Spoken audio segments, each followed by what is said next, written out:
तो नमस्ते to all of you. आज के सेशन में आपका स्वागत है और ये हमारा चौथा सेशन है। पहला, दूसरा, तीसरा और चौथा। और एक सेशन हमने लिया था सेक्शन 151 वाला, जो हमने उसके साथ भी लिया था। ठीक है, चलिए अब देखिए, मैं कई सारे नोटिसेस और दिखलाऊंगा तो और उसमें कई सारी बातें आएंगी। तो हम लोग अब क्या कर रहे हैं, आपके साथ सीधे चैप्टर्स के अंदर चल रहे हैं और वो चैप्टर्स में आपको बताएंगे कि क्या क्या पढ़ना है, क्या क्या पढ़ाएंगे आप, और मैं आपको कहूंगा याद भी करने के लिए। देखिए, असेसमेंट का नोटिस आता है, किस सेक्शन में आता है असेसमेंट का नोटिस स्क्रूटनी असेसमेंट का? बताइए। 62। एसएमसी 10 का जो नोटिस आता है वो किसमें आता है? 61 में 61 में आता है जी। अब हम लोग को सेक्शन 61 बहुत अच्छे से पढ़ना पड़ेगा ताकि ये पता लगे कि ऑफिसर के पास क्या पावर क्या नहीं है। यस और नो? यस। पहले आप चैप्टर वाइज देखिए। अब मैं चाह रहा हूं आप याद कीजिए, चैप्टर 12 में क्या है, कहिए। असेसमेंट कहां से कहां तक? 59 to 64. 59 to 64। 12 में जो पहला असेसमेंट का सेक्शन है वो कौन सा है? Self assessment. 59. सेल्फ असेसमेंट, यानी कि आप वो खुद टैक्स पेयर रजिस्टर्ड पर्सन खुद असेसमेंट करेगा। हाँ जी। डॉक्यूमेंट पे असेसमेंट करता है वो। Yes. टैक्स पेयर किस डॉक्यूमेंट पे असेसमेंट करता है? आप खुद क्या? सर्विसेज। हाँ जी, सर्विसेज करते हैं अपने डॉक्यूमेंट्स के। कौन से डॉक्यूमेंट पे करता है? जो अपने को डीलर अपने को सेल्स परचेज देता है उसके ऊपर। फिर से कहिए। डीलर अपने को जो सेल्स परचेज का डिटेल देता है उसके ऊपर। 3P और 9P नहीं, ये जो लिखा हुआ है self assess the taxes payable, किस डॉक्यूमेंट पे? अपने सेल्स इनवॉइस और purchase invoice. Sales invoice purchase invoice. Invoice is the document जिसके ऊपर वो आउटवर्ड टैक्स लायबिलिटी असेस कर लेता है। हाँ जी। Under this act and furnish a return for each tax period as specified under section 39. Section 39 में कौन सा रिटर्न फाइल करता है वो? GSTR 1 3B। Inward supply ITC का भी डिटेल होता है जो 2B से ऑटो पॉपुलेट होता है, आउटवर्ड टैक्स 1 से ऑटो पॉपुलेट होता है। ठीक बात है? Yeah. तो ऐसे करके हम लोग एनालिसिस करेंगे। अभी तो हमने थोड़ा सा किया, अब मैं आपको कुछ और बताता हूं। सेक्शन 60 प्रोविजनल असेसमेंट को खास नहीं है, उसको हम लोग अभी छोड़ते हैं। 61 मुझे एक बात बताइए, ये जो सेक्शन है वो क्या है? ये चैप्टर का नाम क्या है? असेसमेंट। और ये कौन सा चैप्टर है? दिखाई दे रहा है जहां पर कर्सर आ रहा है मेरा? Demand and recovery. बताइए, असेसमेंट में क्या वो आपका टैक्स डिटरमाइन कर पाता है? असेसमेंट करते वक्त क्या आपका टैक्स डिटरमाइन कर पाएगा? हाँ या ना? नहीं, बिल्कुल नहीं कर पाएगा। देखिए, अगर स्क्रूटनी ऑफ रिटर्न में कोई डिस्क्रिपेंसी पता लगता है तो वो 65, 66, 67, 73 या 74 में जा सकता है। 65 क्या है? Audit. 66 audit. 67 inspection search and seizure. 73 demand and recovery. 73 और 74 आ रहा है। सेक्शन 61 में के बाद उसका कॉन्सिक्वेंसेस सेक्शन 61 का क्या है? ऑडिट करवाना। सेक्शन 61 का कॉन्सिक्वेंसेस क्या है? 1, 2, 3 65, 66, 67, 73 and 70। ठीक बात है। सेक्शन 65 किसके लिए है? ऑडिट के लिए। Section 66 special audit 7 search and seizure 73 demand bona fide और ये मेलाफाइड। ठीक है जी। अब मुझे एक बात बताइए, ये सेक्शन 61 की कहानी हो गई असेसमेंट की। तो वो टैक्स डिटरमाइन किस सेक्शन में कर सकता है? 65, 73 74 73, 74 में। 73 में ही कर सकता है। अगर मैं 73 खोलता हूं तो यहाँ वो लिखता है कि वो जो शो कॉज नोटिस देगा उसमें कितना डिमांड निकाल रहा वो भी लिखेगा। ठीक बात है? यस सर हाँ सर। ये कहाँ कहाँ लिखा हुआ है?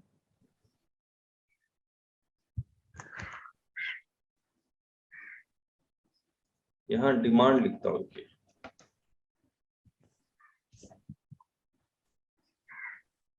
स्पेसिफाई द टैक्स पेबल, ऐसा कुछ लिखा होगा इसमें। चलिए हम लोग पढ़ लेंगे। ये देखिए यहीं लिख दिया, the person chargeable with tax may before service of notice under subsection 1 पे द, अच्छा ये तो पे द अमाउंट है, कहाँ लिखा हुआ है? Yes. When a notice has been issued for any period, the proper officer may serve a statement containing the details of tax not paid, short paid. यानी कि वो डिटरमाइन करके देगा कि कितना टैक्स आपको देना है। ठीक है? और यहाँ है, सॉरी, सबसेक्शन 1 में भी देखिए, requiring him to show cause as to why he should not pay the amount specified in the notice. इसका मतलब 73 या 74 का जब भी नोटिस आएगा उसको उसमें वो लिखेगा कि आपको कितना टैक्स देना है। ठीक बात है? Yes. अब मुझे एक बात बताइए, स्क्रूटनी नोटिस जब इनकम टैक्स में आता है 143 सबसेक्शन 2 में, क्या वो लिखता है इनकम टैक्स में कि कितना टैक्स आपको देना है? नहीं इनकम टैक्स में नहीं लिखता, लेकिन इनडायरेक्ट टैक्स में शो कॉज कम डिमांड नोटिस इसको बोलते हैं। क्या बोलते हैं इसको? So cost कम तो demand. कस्ट कम डिमांड शो कॉज कम डिमांड नोटिस। इनकम टैक्स में क्या होता है? वो इनकम टैक्स में सिर्फ शो कॉज नोटिस होता है। इनकम टैक्स में सिर्फ, आप बोलिएगा तो आपके मन में ये, आप भी बोलेंगे आपको याद रहेगा। इनकम टैक्स में सिर्फ नोटिस होता है। इनकम टैक्स में डिमांड नोटिस अलग से इशू करते हैं। किस सेक्शन में? 156, 156। तो इनकम टैक्स का असेसमेंट का प्रोसेस अलग है, डिमांड का प्रोसेस अलग है। करेक्ट है? हेलो, यस हाँ, yes, sir. मुझे एक बात बताइए, आप इनकम टैक्स में असेसमेंट करते हुए आपका टैक्स डिटरमाइन कर रहे होते हैं? Hello, Yes. इनकम टैक्स में असेसमेंट करते हुए आपका टैक्स डिटरमाइन कर रहे होते हैं। Indirect Yes. टैक्स यानी कि जीएसटी में क्या होता है कि टैक्स आपका Assessment पहले से डिटरमाइन कर लिया, यस सर उसके बाद सिर्फ वो वेरीफाई कर रहे होते हैं आपसे एक्सप्लेनेशन मांग मांग के। ठीक बात है? यस सर अब मुझे एक ठीक बात है। बताइए, जीएसटी में यानी कि इनडायरेक्ट टैक्स में पहले से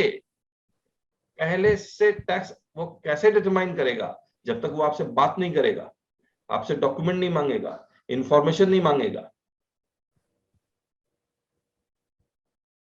उसके पास जो तो जो भी अवेलेबल रिकॉर्ड है उसके on the basis of available record, तो on the basis of available record अगर मांगता है तो बेस्ट जजमेंट हो जाता है। जो हमने सेल्फ एसेस करके फाइल किया उसके ऊपर वो एनालाइज करे और उसके ऊपर वो भेजेगा। यस, वो तो कहां से, उसका सेक्शन कौन सा है? जो आपने रिटर्न फाइल किया उसके बेसिस पे, तो उसका उसका सेक्शन कौन सा है जो वो चेक करेगा? 61 सर। 61 है। Yes, 61 scrutiny of returns. इसीलिए ये कह रहा है स्क्रूटनी ऑफ रिटर्न में अगर कोई डिस्क्रिपेंसी है तो वो आपका 73 74 कर लेगा। यस सर आज एसएमटी 10 का नोटिस आपने देखा था ना? यस सर एसएमटी 10 के नोटिस में वो क्या लिखता है कि आपने आईटीसी 2A के साथ मैच नहीं कर रहा है, इसको रिवर्स कीजिए। कहता है नहीं करता? या फिर एक्सप्लेनेशन दीजिए। Yes. 17-18 के जीएसटी 1 में 1 लाख रुपया आ रहा था, लेकिन आप 3B 17-18 में आपने सिर्फ 80,000 रुपया दिए। एक्सप्लेन कीजिए। फिर आप एक्सप्लेन करते सर 20,000 तो नेक्स्ट ईयर दिया है। अरे बताइए हाँ या ना? Yes. यस सर हाँ हाँ सर यस सर। है ना? अभी हम लोग मेरिट पे बात कर रहे हैं आपसे, और आप उसको एक्सप्लेन भी कर देते हैं, वो सेटिस्फाई नहीं होता। सेटिस्फाई नहीं होगा तो क्या करेगा? तो 65 73 में डिमांड 73 या 74 करेगा हाँ, ना?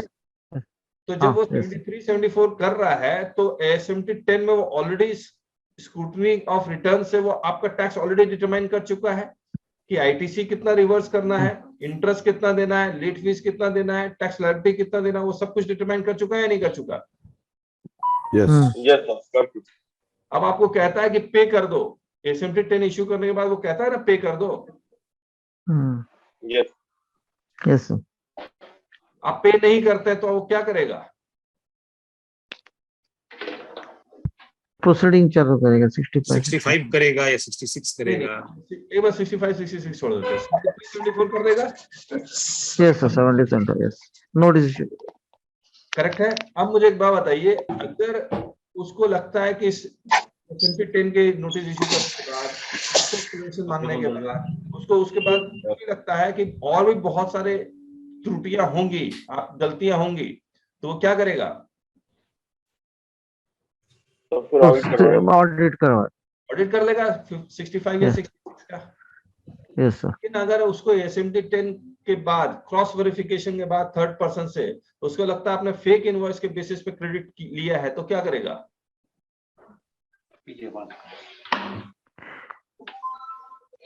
बताइए। सर्च करेगा। सर्च एंड सीजर सेक्शन 67 में चला जाएगा। 67 जी जी। सर 74 में स्टार्ट करेगा कार्रवाई सर। क्या चीज? अमित जी, 70 ऑफिसर तो हमेशा 74 ही लगाता है। 73 सर 74 में प्रोसीडिंग करेगा। नहीं, अगर फेक इनवॉइसेस का केस है तो हो सकता है एविडेंस लेने के लिए आपके ऑफिस पहुंच जाए, यस सर, स्टॉक काउंट करने के लिए आपके ऑफिस पहुंच सर जाए। पहले सेक्शन 70 में समन इशू करेगा, उसके बाद वो डिसाइड करेगा सर कि हम कौन से कैटेगरी में ए बी सी किस में फिट कर रहे हैं। ओके ओके, चलिए ठीक है, ये एक प्रोसेस हो सकता है हर एक स्टेट का और सेंटर का अलग, लेकिन वो डायरेक्ट भी सेक्शन 67 कर सकता है, उसके बाद रीजन टू बिलीव हो सेक्शन 67 में चला जाएगा। ठीक बात है। Okay. और अमित जी ये कह रहे हैं कि वो कैटेगराइज करेगा, ऑब्वियसली कैटेगरी ये सब तो करेगा ही करेगा। लेकिन फिलहाल आइए और इन डेप्थ में बाद में जाते हैं हम लोग। अब मुझे एक बात बताइए, assessment of non filers of return, इसमें वो आपका टैक्स डिटरमाइन कर सकता है नहीं कर सकता? जी फाइलर के लिए है सब। कर सकता है सर। इसमें कर सकता है, तो कुछ सेक्शंस में यहाँ पर 61 में नहीं कर सकता, यहाँ कर सकता है। Judgement assessment. Assessment of unregistered persons है, फिर summary assessment in certain special case. अब मैं ये चाहता हूं, अब हम लोग डिटेल में बाद में पढ़ेंगे, असेसमेंट का चैप्टर नंबर बताइए। 12 chapter number chapter 12 sir. Chapter 12, उसमें Yes, कितने sir. उसमें कितना सेक्शन है? 6 सेक्शन। 6 सेक्शन, ये सेक्शन है 59 से 64. 64। 59 बताइए कौन सा है? Self assessment, self assessment. Self 60 assessment. Provisional assessment. अगर आपको लगता है कि इसका टैक्स डिटरमाइन मैं अभी नहीं कर सकता हूं, तो ऑफिसर के पास जाइए, बोले सर इसका मैं इतना टैक्स दे रहा हूं, आप बता देना कितना। मान लीजिए रेट ऑफ टैक्स में कोई फ्रोजन पीज है, मटर, जो फ्रोजन मटर आता है उस पर रेट ऑफ टैक्स क्या होना चाहिए? पहले 5% था, अब इसको 0 कर दिया गया। यू डोंट नो, आप अप्लाई नहीं कर पा रहे, HSN कोड नहीं कर पा रहे, तो आप इनवॉइसेस काटते हैं। इस पर हम लोग डिटेल में डिस्कस करेंगे। तो ये बेसिकली प्रोविजनल असेसमेंट है। कहने का मतलब एक है एडवांस रूलिंग और दूसरा प्रोविजनल असेसमेंट। ठीक है। 61 में बता चुका, 62 क्या है? Non-filer. नॉन फाइलर कौन हो सकता है, रजिस्टर्ड या अनरजिस्टर्ड? Both. दोनों हो सकते हैं। नहीं, रजिस्टर्ड होगा। रजिस्टर्ड होगा, रजिस्टर्ड होगा सर। रजिस्टर्ड होगा, वही उसी को तो कहेंगे नॉन फाइलर। हाँ यस सर, ठीक है। Section 63 assessment of unregistered person. ये सब वर्ड बड़े इंपॉर्टेंट है जब आप देखेंगे, नॉट विस्टैंडिंग एनीथिंग कंट्री 73 74। ये इसलिए लिखता है 73 74 में तो हमें टैक्स डिटरमाइन करते हैं, लेकिन हम इसमें भी कर लेंगे। ठीक बात है। और 64 में क्या है? समरी असेसमेंट है, जिसको हम लोग प्रोटेक्टिव असेसमेंट भी कहते हैं, कि कौन देगा टैक्स, ये देगा या वो देगा, उसके बेसिस पे है। ठीक है। अब मैं क्या करता हूं, अब मैं आपसे एक एक करके पूछूंगा। आप बताइए असेसमेंट का चैप्टर नंबर क्या है? 12। अभी किसी के बैकग्राउंड में आवाज आ रही है, बड़ा खराब लगता है। प्लीज म्यूट करके रखिए अगर बैकग्राउंड में आवाज आ रही है तो। असेसमेंट 12. 12 है। सेक्शन कहां से कहां तक? 59 से 64. 9 से 64। 64. 59 में क्या है? Self assessment. सेल्फ असेसमेंट किस डॉक्यूमेंट पे होता है? Supply invoices invoice 3B. 3B. Sales invoice self assessment invoice पे होता है। इनवॉइस पे आप Yes. डिटरमाइन करते हैं प्लेस ऑफ सप्लाई, इनवॉइस पे डिटरमाइन करता है HSN, इनवॉइस पे डिटरमाइन करता है रेट ऑफ टैक्स, इनवॉइस पे डिटरमाइन करता है वैल्यू ऑफ सप्लाई, इनवॉइस पे डिटरमाइन करते हैं टाइम ऑफ सप्लाई, Oh. है ना? तो Yes. Invoice is the base document. उसी इनवॉइस परचेजर के इनवॉइस पे परचेज जब परचेजर इनवॉइसेस इशू करता है तो आपके लिए ITC है, वो भी इनवॉइस के बेसिस पे है या नहीं है? Yes. सेल्फ असेसमेंट किस डॉक्यूमेंट पे होता है? इनवॉइस वही डॉक्यूमेंट है, याद रखिएगा। सेक्शन 60 क्या है? Provision assessment. Assessment. 61 Scrutiny of returns. Scrutiny of return. कौन सा फॉर्म इशू करते हैं स्क्रूटनी ऑफ रिटर्न के लिए? 61 Assembly 10. 10 10 क्या है? assessment of non-filer of returns assessment of non filer of return. Scrutiny of return और असेसमेंट ऑफ नॉन, ये 61 62 दोनों रजिस्टर्ड पर्सन के लिए है। yes sir. 63 किसके लिए है? assessment of unregistered person Unregistered person. वो लोग को पानी टंकी चौक हुआ गया क्योंकि ये लोग ये नहीं है। Yes, sir. Assessment of unregistered person. Unregistered person. Taxable person या non taxable person? Unregistered. unregistered Non-taxable person. non-taxable Taxable person. sorry taxable person but unregistered unregistered taxable person ना। अब टैक्सेबल पर्सन हाँ. है, टैक्सेबल पर्सन कौन होते हैं? registered or liable to be registered The person who is liable to be registered, and who is the person who is liable to be registered? Threshold limit. अगर उसका threshold limit से ज्यादा हो या फिर 24 एप्लीकेबल हो compulsory Yes, sir. yes sir तो जिसको 22 24 एप्लीकेबल हो जाता है वो टैक्सेबल पर्सन बन जाता है। yes sir Yes, sir. तो देखिए बैकग्राउंड में मौलिन जी की आवाज आ रही है, कभी किसकी आवाज आ रही है, प्लीज आप ध्यान रखिए इस चीज को। हाँ, आपको अनम्यूट करके रखिए और ध्यान रखिए क्योंकि हम लोग इंटरेक्टिव कर रहे हैं तो आपको बोलना है, बोलेंगे तो अनम्यूट रहना पड़ेगा ना। कितनी बार म्यूट अनम्यूट करेंगे प्लीज। अब मैं फिर से पूछ रहा हूं आपसे, टैक्सेबल पर्सन में कौन होगा टैक्सेबल पर्सन? कौन सा सेक्शन सेटिस्फाई करने से वो टैक्सेबल पर्सन बन जाता है? 20 to 24 या 24 24. 22 में थ्रेशोल्ड लिमिट है और थ्रेशोल्ड लिमिट Yes. कितना है? कितने तरह के थ्रेशोल्ड लिमिट है? दो तरह के कितने तरह के? 10, 20 and 40. 10 20 and 40 20 and 40 yes तरह के। ठीक है, अब मुझे एक बात बताइए, टैक्सेबल पर्सन का अनरजिस्टर्ड का करेगा? ये ऑफ अनरजिस्टर्ड। अब इसमें लिखा हुआ कौन सा वर्ड है? देखिए टैक्सेबल पर्सन लिखा हुआ, पर्सन नहीं लिखा हुआ, टैक्सेबल पर्सन। ठीक है, चलिए सेक्शन 63। 64 में क्या है? summary assessment summary assessment. Summary. अब मुझे एक बात बताइए, ये तो चैप्टर 12 हो गया, चैप्टर 13 क्या है? chapter 13 audit audit. ऑडिट और चैप्टर 14 क्या है? inspection search seizure inspection search seizure and arrest. yes sir. मुझे ये एक बात बताइए, क्या चैप्टर 13 यानी कि ऑडिट का चैप्टर और ये इंस्पेक्शन सर्च एंड सीजर का चैप्टर, क्या ये टैक्स डिटरमाइन करेगा? हेलो? नहीं नहीं सर नहीं करेगा। नहीं सर नहीं करेगा इनका काम क्या है? observation to help in collection of evidence, Yes. hello, to help in assessment, to help in 73 74, Yes. हाँ या ना? हाँ Yes. हाँ. ऑडिट का कितने सेक्शन है? कितने 65, 66. No. 65 और 66? 66 65 में ऑडिट कौन करता है? Department Tax. डिपार्टमेंट Tax कौन department. करता है? आपने ऑडिट Department. का नोटिस देखा ही है, किसको अपॉइंट कर लेता है कमिश्नर? सुपरिटेंडेंट सुपरिटेंडेंट को। अब देखिए कमिश्नर ही Yes, तो sir. ऑडिट कंडक्ट कर सकता है, लेकिन वो कमिश्नर क्या कर सकता है? किसी को ऑथराइज कर सकता है। मतलब यस सर स्पेसिफिक जनरल और स्पेसिफिक ऑर्डर, वो ऑर्डर हम लोग कभी मांगते नहीं है, लेकिन पढ़ा है ना आपने, देखा है या नहीं देखा?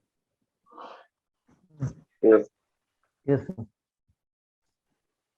तो रुक जाइए, मैं ऑडिट का नोटिस दिखाता हूँ आपको।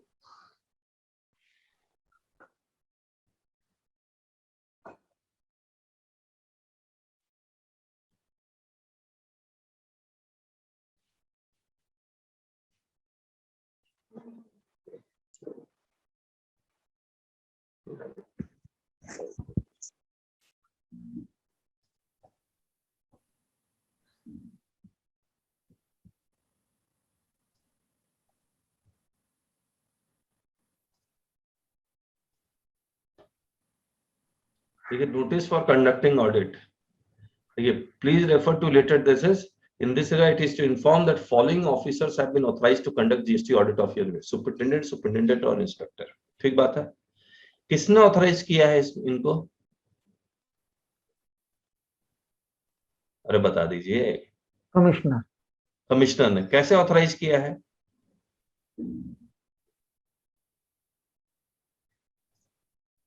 General Order. और स्पेसिफिक Special order. इस कभी भी किसी भी नोटिस में हम लोग कभी नहीं मांगते भैया कौन सा जनरल और स्पेसिफिक ऑर्डर से आपको ऑथराइज किया गया। हम लोग मान लेते हैं हाँ ये प्रोसेस फॉलो हुआ होगा। ठीक बात है, हाँ या ना? Yes, sir. हाँ ये देखिए यहाँ भी लिखा हुआ है, whereas it has been decided to undertake audit section 65 by internal audit group headed by this and this। इसमें ये नहीं लिखा हुआ है कि authorized following person have been authorized। Simple internal audit group हो तो इंटरनल कमिश्नर ने इंटरनल ऑडिट ग्रुप बना दिया होगा ऑथराइज करके, है ना, जनरल ऑर्डर करके। तो ये जनरल ऑर्डर का केस होगा और ये स्पेसिफिक ऑर्डर का केस होगा। ठीक बात है। चलिए, मैं अंडरटेक द ऑडिट। अब ऑडिट करने के, ऑडिट का कॉन्सिक्वेंसेस क्या? ऑडिट हो गया, उसका कॉन्सिक्वेंसेस क्या है? ऑब्जर्वेशन देंगे अपना जो भी ऑडिट देगा, ना अपॉर्चुनिटी बीइंग हर्ड देगा। उसके बाद यस के बाद आप नहीं मानते हैं तो क्या होगा? तो प्रोसीडिंग 73 74 में करेंगे। यस, 73 यहाँ लिखा होना चाहिए, ये देखिए लिखा हुआ है। तो ऑडिट करते ही ऑफिसर सबसे पहले क्या करता है कि ऑडिट मेमो इश्यू कर देता है, फिर फोन करता है भैया पैसे दे दो पैसे दे दो पैसे दे दो। ये बोलता है या नहीं बोलता है? Yes. हमने ऑडिट के नोटिस आपको रिप्लाई दिखलाए थे, Yeah. है ना, और हमने ये कहा था एडमिट कुछ भी मत कीजिए, पैसे देना दे दीजिए, लेकिन ऑडिट मेमो में do not admit anything. If you admit may be 74 issue करके पेनल्टी भी मांग ले। अरे आया? आया। चलिए, अब 65 और 66 कौन ऑडिट करता है? स्पेशल ऑडिट कौन करता है? Special auditor appointed by the commissioner. ये ऑडिट क्यों होता है? कोई रीजन है? अकाउंट्स अगर डिफिकल्ट है नहीं, ये सेक्शन 65 का ऑडिट क्यों होता है? कोई रीजन है?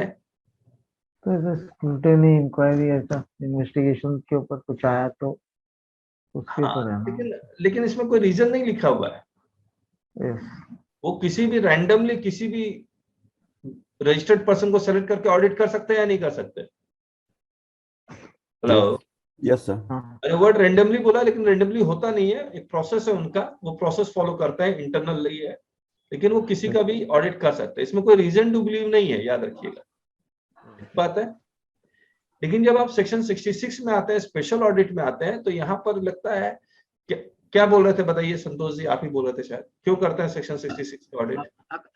उसको अगर लगता है कि अकाउंट्स कोई डिफिकल्ट है ज्यादा, तो सीए या कॉस्ट अकाउंटेंट अपॉइंट किए जाते हैं कमिश्नर की तरफ से। ठीक बात। तो कॉस्ट अकाउंटेंट या चार्टर्ड अकाउंटेंट अपॉइंट होता है, सीए या जी। सीए इन्हीं स्टेज। और अब करता कौन ऑडिट? ये सीए या कॉस्ट अकाउंटेंट करता है, ठीक बात है। हाँ जी।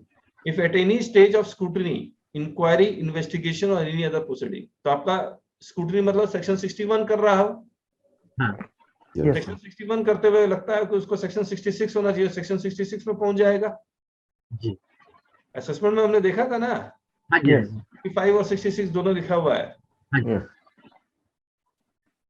इंक्वायरी इन्वेस्टिगेशन सेक्शन 67 चल रहा है, सेक्शन 66 किया जा सकता है। हाँ। रैंक दिया है असिस्टेंट कमिश्नर, और क्यों कर सकता है कि आपका उसको आपका अकाउंट्स उसको समझ में नहीं आ रहा, कॉम्प्लेक्स है इसलिए नहीं समझ में आ रहा है, उसके लिए कॉम्प्लेक्स है, मेरे लिए तो अच्छा है। हाँ। ठीक है, तो ये ऑडिट का केस है। अच्छा, स्पेशल ऑडिट के बाद ऑडिट ऑब्जेक्शन, उसका कॉन्सिक्वेंसेस क्या है सेक्शन 66 के बाद? 73 74 आएगा। 73 74 हो जाएगा। हाँ जी। हाँ जी। आया हाँ सर। आया yes sir. आया आया. हाँ आया आया। आया। ठीक ठीक है, हमें भी आया। अब inspection, search and scissor and arrest, बताइए कितने सेक्शन है? इसमें भी 6 सेक्शन है। 6 सेक्शन। क्या ये सेक्शन आपके टैक्स को डिटरमाइन करेगा या फिर आपके डिमांड रिकवरी और असेसमेंट में हेल्प करेगा? डिमांड रिकवरी में हेल्प करेगा। डिमांड रिकवरी में हेल्प करेगा। Yes sir. क्या बताइए, सेक्शन 61 करते हुए उसको लगता है कि आपका इंस्पेक्शन हो जाना चाहिए, सर्च एंड सीजर हो जाना चाहिए, तो जा सकता है नहीं जा सकता है? जा सकता है। तो power of inspection, search and scissor, income tax में इंस्पेक्शन, सर्वे, ये सबका सेक्शन अलग अलग है ना? हाँ सर। लेकिन यहाँ पर आवाज आ रही है एकदम फर्स्ट क्लास ना? हाँ।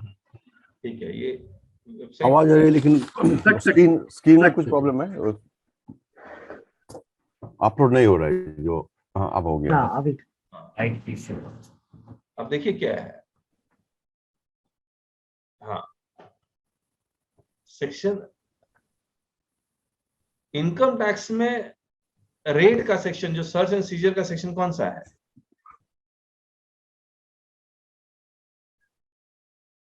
वन 132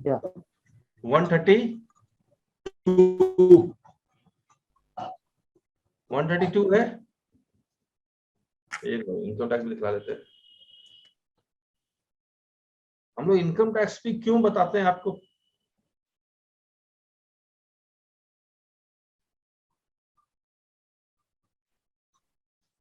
देखिए, टीचिंग स्किल में एक बात और है जिसको हम लोग मेमोरी हुक बोलते हैं। मेमोरी हुक क्या होता है? आपका एग्जिस्टिंग नॉलेज इनकम टैक्स का है या नहीं है? अब उस आपके मेमोरी में से वो इनकम टैक्स का नॉलेज निकालेंगे, जीएसटी का नॉलेज लगाएंगे और हुक लगा के इसको जोड़ देंगे, तो आपका मेमोरी में परमानेंटली जाएगा।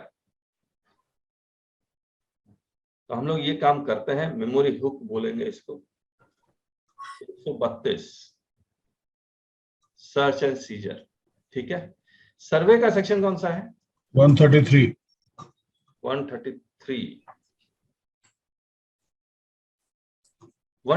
पावर ऑफ इंफॉर्मेशन है, 130 पावर ऑफ सर्वे है, करेक्ट है। अब मुझे एक बात बताइए, अगर सर्च हुआ आपका 132 में, तो 132 में सर्च हुआ तो क्या उस सर्च में आप सर्च एंड सीजर हुआ, रेड हुआ, तो क्या टैक्स डिटरमाइन करते हैं?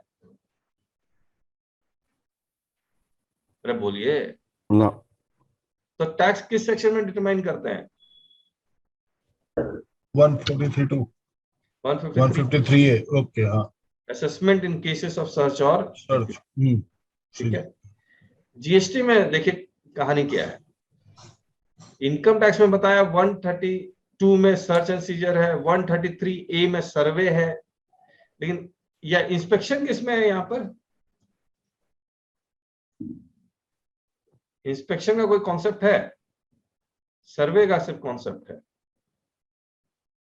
सिर्फ सर्वे का कॉन्सेप्ट है। चलिए वही है, सर्वे का कोई भी कॉन्सेप्ट इनडायरेक्ट टैक्स में नहीं है। यहां पर देखिए सेक्शन 67 सबसेक्शन 1 ये इंस्पेक्शन है, और सेक्शन 67 सबसेक्शन 2 ये सर्च एंड सीजर है। सर्च एंड सीजर में क्या पावर है उसके पास? कि ढूंढेगा और सीज कर लेगा। इंस्पेक्शन में देखेगा और चला जाएगा, कुछ लेके नहीं जा सकता। हेलो, यस सर, आप सेक्शन 67 सबसेक्शन 1 पढ़ लीजिए। रीजन टू बिलीव, कारण होना चाहिए।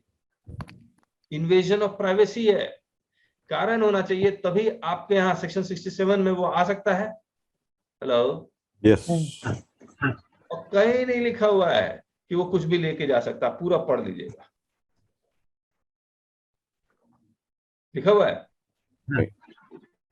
Where the proper officer not below the rank of joint commissioner has reason to believe that a taxable person has suppressed, indulged, this, he may authorize in writing any other this to inspect any places of business। बस inspect करेगा, कुछ लेके नहीं जा सकता। लेकिन 2 में जब आप देखेंगे तो वो क्या कर रहा है? he may authorize in writing to search and seize।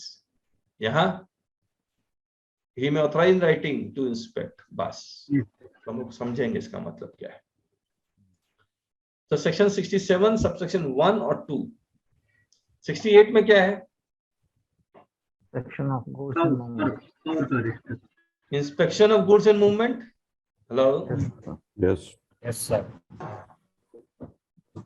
तो inspection of goods and movement, तो ये तो आपने बहुत झेला होगा, ई-वे बिल। E-way bill. तो ये सेक्शन 69 में पावर टू अरेस्ट करने का पावर वैसे किसके पास है? कमिश्नर को, सर के पास नहीं, जीएसटी नहीं पूछ रहा हूँ, जनरल। पुलिस के पुलिस के पास फर्स्ट क्लास मजिस्ट्रेट, हाँ यस, और पुलिस अगर अरेस्ट करती है तो 24 घंटे का तक अरेस्ट कर सकती है, उसके बाद मजिस्ट्रेट के पास पुलिस का जाना पड़ेगा। ठीक बात है या नहीं? करना पड़ेगा। हाँ, यस, हाँ, यहाँ भी वैसे ही है। तो यहाँ पर क्या किया, जो पावर टू अरेस्ट का पावर है वो कमिश्नर को दे दिया, और फिर उसको 24 आवर्स में लेके जाना पड़ेगा। बेल उनका प्रोविजन है, cognizable, non cognizable, bailable, non bailable, ये सब का प्रोसेस यहाँ पर दिया हुआ है। ठीक है, अब मुझे एक बात बताइए, 67, 68, 69 ये सब क्या, इनका ऑब्जेक्टिव क्या है?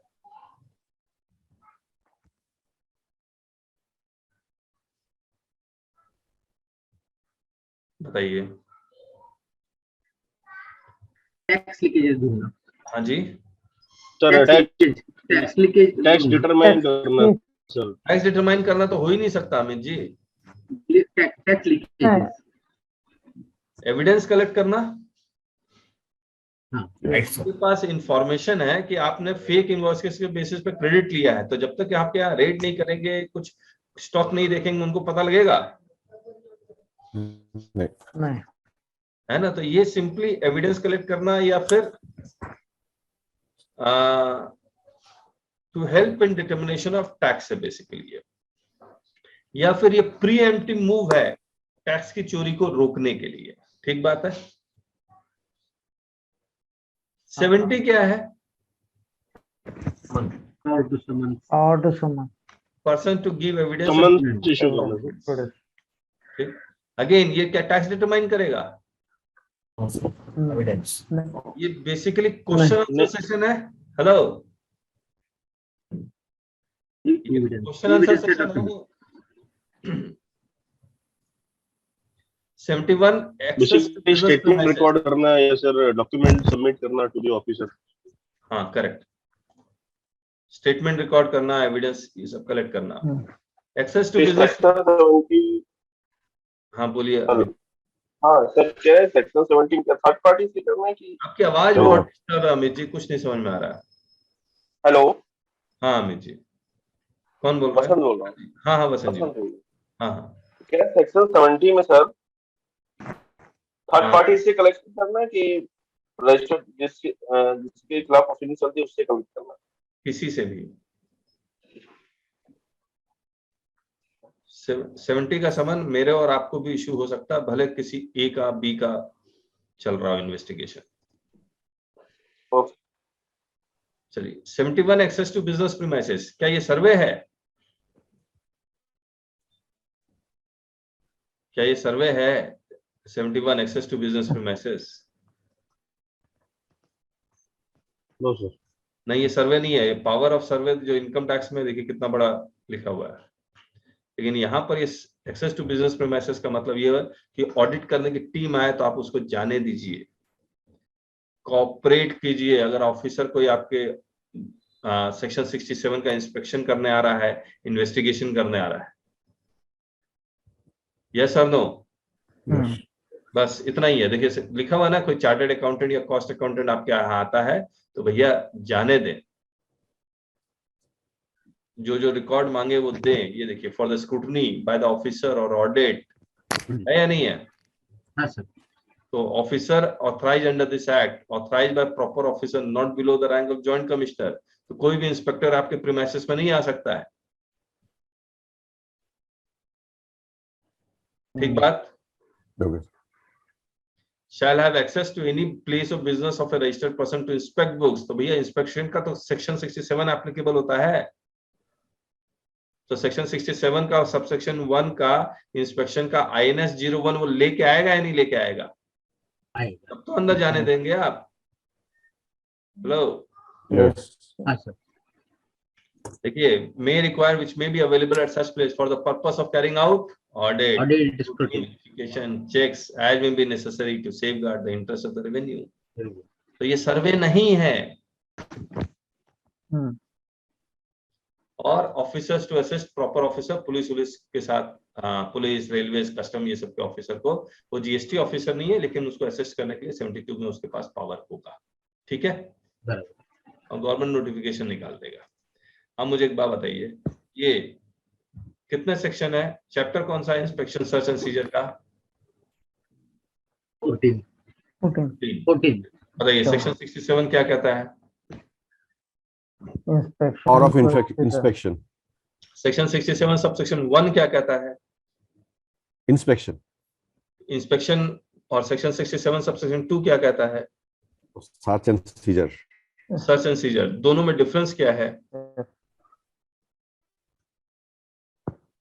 इंस्पेक्शन से वो Inspection में इंस्पेक्ट कोई कर भी सकता है और लेके नहीं जाएगा, सर्च एंड सीजर सर्च में में- उस चीज You को। can take documents.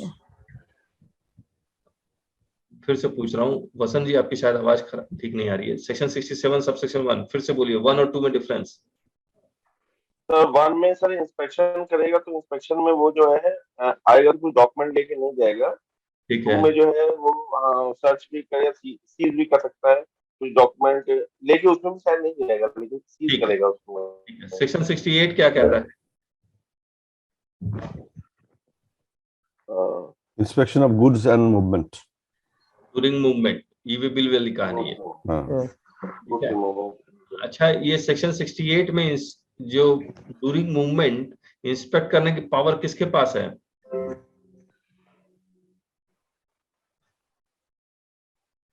Joint commissioner, commissioner, superintendent, inspector, किसके पास है? बताइए, तो प्रैक्टिकल आपने देखा है, कौन करता है? Superintendent करता है. कौन सा ऑफिसर के पास विनय जी? Superintendent क्या सर? इंस्पेक्टर है, इंस्पेक्टर। देखिए Inspector, yes. इंस्पेक्टर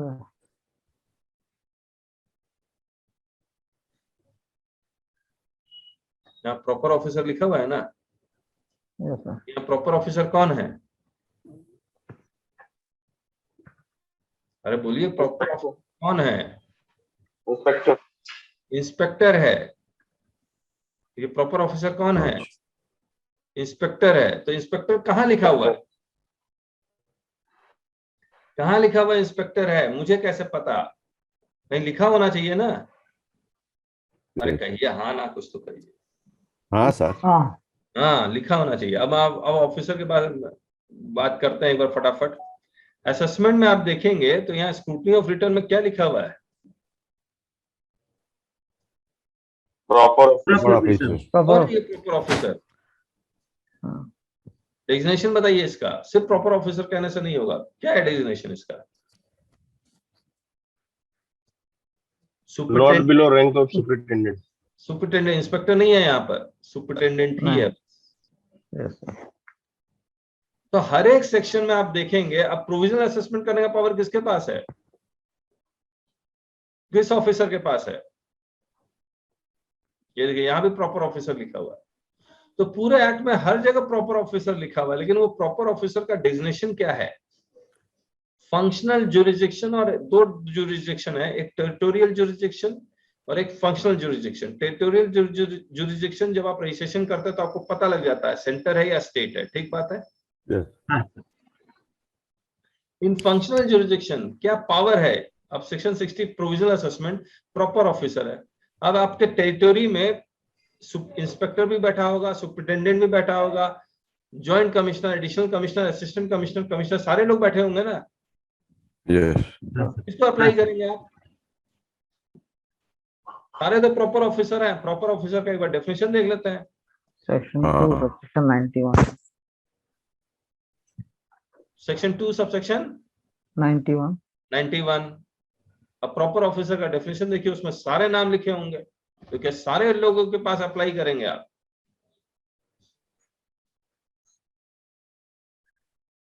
इसको क्या हो गया? वॉइस में तो कोई प्रॉब्लम नहीं, लेकिन जब डाउनलोड होता है तब अच्छा तो डिले हो जाता है।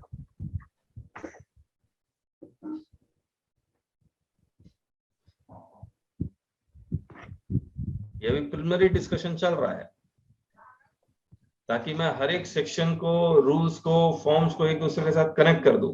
और फिर जब हम लोग एक लाइन बाय लाइन पढ़ना शुरू करेंगे अपनी किताब से, तो उसमें बहुत कुछ लिखा हुआ है। तो खुल ही नहीं रहा है, कोई बात नहीं, हम लोग क्या करें। यहाँ चलते हैं, नहीं यहाँ चलते हैं, यहाँ, हाँ ये रहा।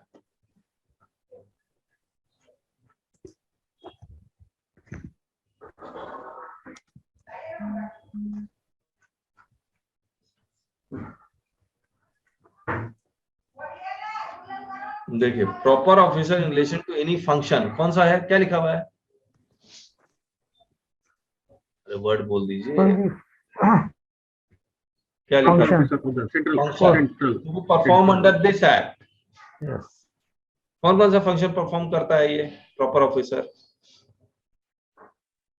स्क्रूटनी का, इंस्पेक्शन का, सर्च सीजर का, inspection of vehicle during the movement of goods का, डिमांड रिकवरी का, ये सारे फंक्शंस है ना उसके पास। तो proper officer in relation to any function to be perform under this act means the commissioner और the officer of the central tax who is assigned that function by the commissioner in the board. ठीक बात है। अब ये function उसको assign किया जाएगा, कौन असाइन करेगा? Commissioner in the board assign. ठीक बात है। कैसे असाइन करेगा? उन्होंने सर्कुलर के थ्रू निकाला है, वो हम लोग सर्कुलर पढ़ेंगे, एक एक सर्कुलर पढ़ेंगे आपके साथ। अब मैं आपको दिखलाता हूं, कहाँ थे हम लोग? चैप्टर 14। चैप्टर 14 सर्च पे, ठीक है। और रुकिए फिर से, सेक्शन 67 सब सेक्शन 1 क्या है? इंस्पेक्शन। 2 क्या है?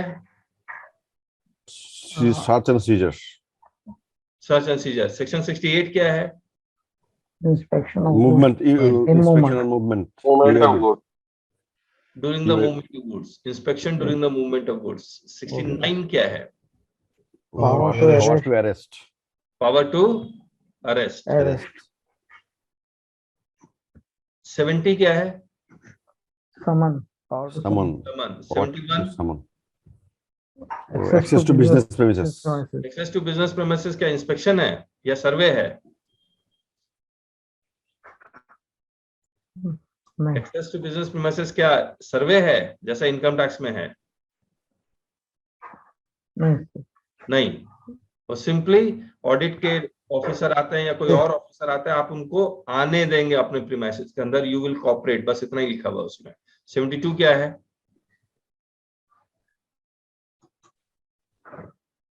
Officer to assist.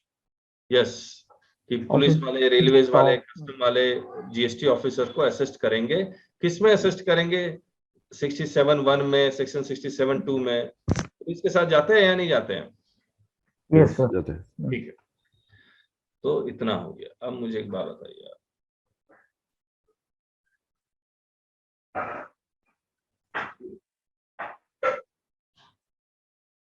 Demand and recovery कितने सेक्शन है? देखिए यहाँ पर डिमांड एंड रिकवरी में हम लोग सिर्फ जानते थे कितने सेक्शन है? 2, 73, 74। के अलावा हाँ। यहाँ तक 84 तक है। ठीक है, तो ये डिमांड के अगर आप सेक्शन देखेंगे तो ये 77 तक है और 78 से रिकवरी है। ठीक है, अब मुझे एक बात बताइए होता क्या? देखिए कनेक्शन समझिए। 73 में आपका डिमांड निकाला और आपको कहा टैक्स पे करने के लिए, आप पे करेंगे या नहीं करेंगे? पे करेंगे तो अच्छी बात है, नहीं करेंगे तो क्या होगा? उससे 74 इशू कर देगा, तो रिकवरी शुरू करेगा रिकवरी 79 में। Yes. ठीक है, अब रिकवरी में आप ऑलरेडी बैंकरप्ट हो चुके हैं, अब क्या करेगा वो? प्रॉपर्टी वगैरह प्रॉपर्टी अटैचमेंट। हाँ जी, प्रॉपर्टी अटैच कर देगा। प्रॉपर्टी है ही नहीं, बने रहे।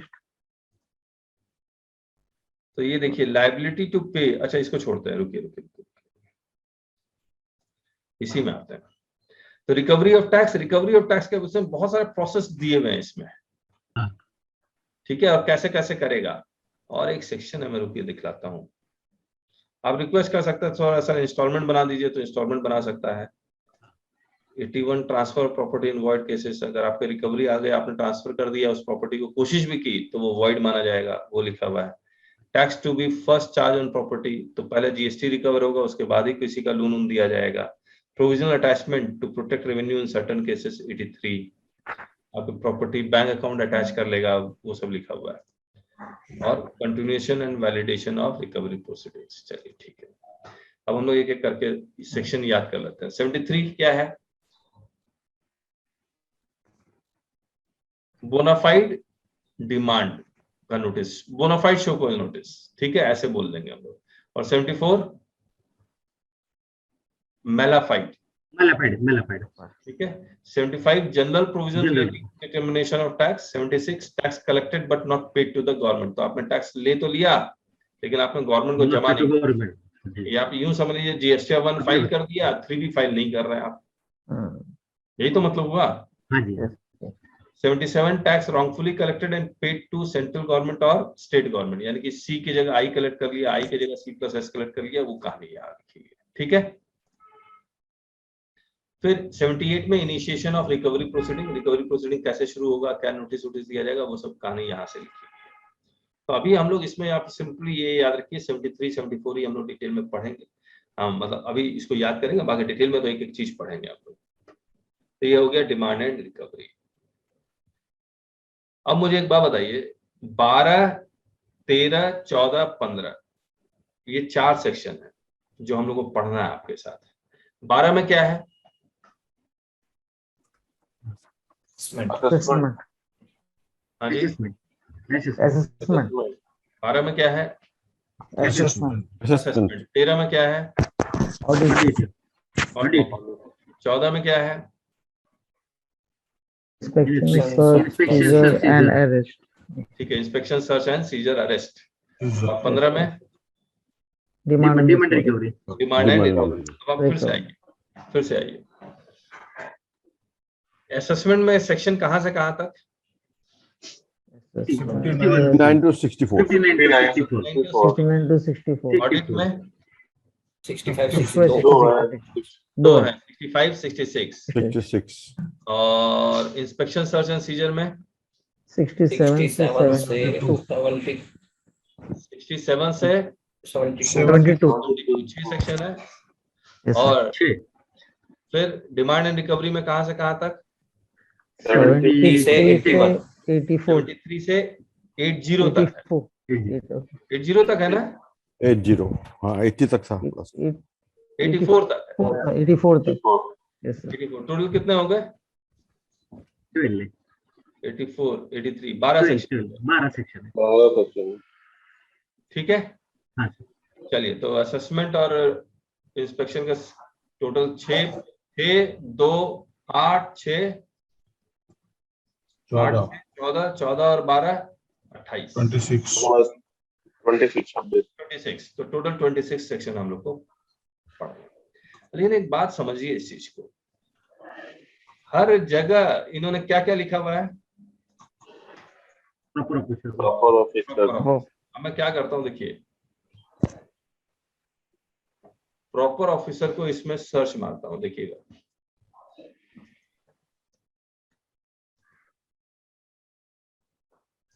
टू 41 जगह है प्रॉपर ऑफिसर। नहीं, ये गड़बड़ हो गया।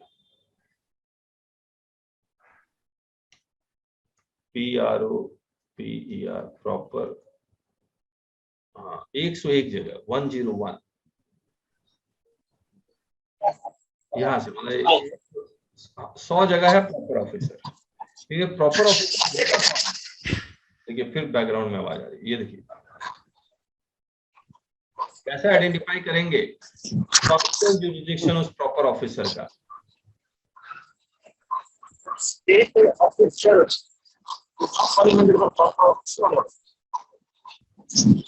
बताइए। तो उसके लिए हम लोग पढ़ेंगे एडमिनिस्ट्रेशन सेक्शन 3, 4, 5, 6। 3 में क्या लिखा हुआ है? Officers under this act. तो कौन कौन सा ऑफिसर? अब ये देखिए, ये सारे प्रिंसिपल कमिश्नर, हाँ प्रिंसिपल कमिश्नर, चीफ कमिश्नर, है ना। और ये ऑफिसर कौन अपॉइंट करेगा? कमिश्नर, गवर्नमेंट कौन अपॉइंट करेगा? गवर्नमेंट कैसे अपॉइंट करेगा? By notification. नोटिफिकेशन। अब देखिए, अब ये ऑफिसर को समझना पड़ेगा आपको, ऑफिसर कौन है। यहाँ पर any other class of officer as it may deem fit, यानी कि कौन हो गया? इंस्पेक्टर हो गया, सुपरिटेंडेंट हो गया। तो अभी देखेंगे अपॉइंटमेंट में जब जाएंगे नोटिफिकेशन, तो ऐसे बता रहे हैं आपको। बोले लोएस्ट रैंक का ऑफिसर कौन है? इंस्पेक्टर। इंस्पेक्टर। इसके बाद सुपरिटेंडेंट। इसके ऊपर असिस्टेंट कमिश्नर, असिस्टेंट कमिश्नर। इसके ऊपर डीसी। नहीं, डेप्यूटी कमिश्नर। हाँ जी। इसके ऊपर जॉइंट कमिश्नर। Joint commissioner. इसके ऊपर सर जॉइंट के पहले एडिशनल कमिश्नर। पहले एडिशनल आएगा। अच्छा, पहले एडिशनल आएगा। ठीक, एडिशनल आएगा। हाँ जी। जॉइंट के नीचे है सर। ठीक, डन।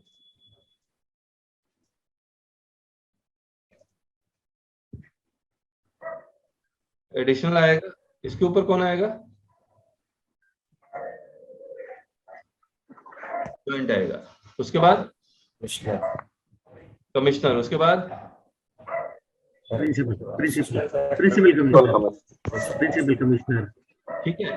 तो आप समझिए इनका हाँ, अमित जी कुछ कह रहे हैं आप? अब ये इंस्पेक्टर और सुपरिटेंडेंट बनते कैसे हैं? असिस्टेंट कमिश्नर बनते कैसे हैं? कैसे बनते हैं? गवर्नमेंट के एग्जाम के थ्रू। हाँ जी। कौन सा एग्जाम लेती है गवर्नमेंट?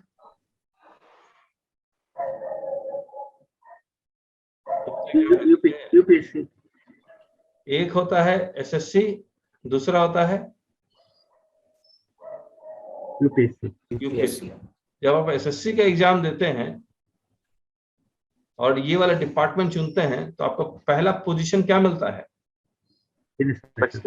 इंस्पेक्टर का। हाँ जी। तो किसी इंस्पेक्टर से मिलेंगे तो आप समझ जाइएगा कि एसएससी के एग्जाम के थ्रू आया है। हाँ सर। क्लरिकल लेवल का एग्जाम है ये। हाँ क्लियर। फिर ये इंस्पेक्टर यही वाला इसका प्रमोशन होकर क्या बन जाता है? ये कैसे बनता है? बाय प्रमोशन और पासिंग एग्जाम इसका इंटरनल एग्जाम होता है, हाँ जी हाँ जी। तब जाके सुपरिटेंडेंट बनता है। फिर इंटरनल एग्जाम होता है, ये क्या बन जाता है? Assistant commissioner. Assistant commissioner. ठीक है। अब देखिए, अगर आप यूपीएससी का एग्जाम क्लियर करते हैं और ये वाला डिपार्टमेंट मिलता है तो पहली पोस्टिंग किस चीज की होती है आपकी?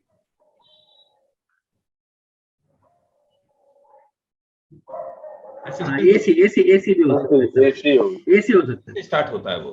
हाँ जी हाँ जी। फिर प्रमोशन होके डिप्यूटी, फिर एडिशनल, फिर जॉइंट कमिश्नर और प्रिंसिपल कमिश्नर। हाँ जी। प्रमोशन जल्दी जल्दी किसका होता है, इसका या इसका? Hello, UPSC. एसएससी वाले का प्रमोशन। ठीक है। ये एसएससी क्या कभी प्रिंसिपल कमिश्नर अपने लाइफ टाइम में बन सकता है?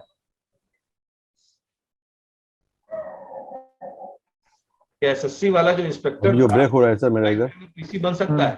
सर वहां तक पहुंच ही नहीं पाएगा, तब तक रिटायरमेंट की एज आ जाएगी। अब मुझे एक बात बताइए, अगर आपने किसी असिस्टेंट कमिश्नर को देखा और उसकी एज 55 है, 60 है, तो आपको क्या समझ में आएगा? वो एसएससी से आया। एसएससी से आया। और कोई एसी देखा जिसकी एज 25 साल और 30 साल के बीच में है, तो यूपीएससी से आया। यूपीएससी से आया है। ठीक बात है। अब मुझे एक बात बताइए, आप लोग ने ऑफिसर से डील किए होंगे, चाहे इनकम टैक्स हो या इनडायरेक्ट टैक्स हो। सबसे आसान डील करना किस ऑफिसर के साथ होता है? यूपीएससी वाले के साथ या एसएससी वालों के साथ? एसएससी वाला। एसएससी वालों के साथ। ये कह रहे हैं आप? वो तो रिटायर हो जाएगा, बस चला जाता है, ज्यादा कुछ रिस्क नहीं लेता है। ओ, इसीलिए। समझ गया किस एंगल से, किस ऑब्जेक्टिव। हाँ ठीक है। तो आपको भी समझ में आ गया ये रिटायर होने वाला है तो इसका ऑब्जेक्टिव अलग है। हाँ, ये प्रमोशन होने वाला है, इसका ऑब्जेक्टिव अलग है। अलग है।